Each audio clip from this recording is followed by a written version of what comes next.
Normal yung buhay ko ngayon. Nasa field na ako matapos kong magpalamig-lamig sa office ng ilang buwan. Dito ang aking destination sa harap ng elementary ng Tinigibon. Dito ako ngayon, guys. Sana apply na kayo, Bida 888 and Converge FiberX. I-chat nyo lang ako. Salamat. Dito ako nagpwesto sa may harap ng elementary kasi nga, diba, paglabasan nandito yung mga parents, nagsusundo ng kanilang anak.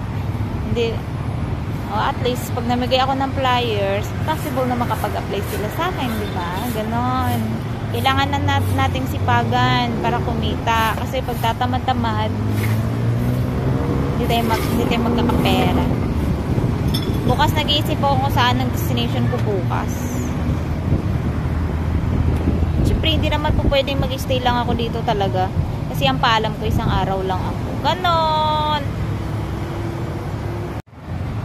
Nag-iisip talaga ako, guys, so sana ako pwede po bukas mag-bot setup.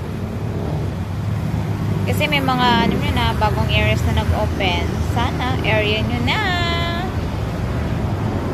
Ako lang isa dito. Kalimitan naman sa bot setup, ako lang isa. Mga agents ko kasi nahawak ang mga nasa field yun. Kaya yung mga yan lang.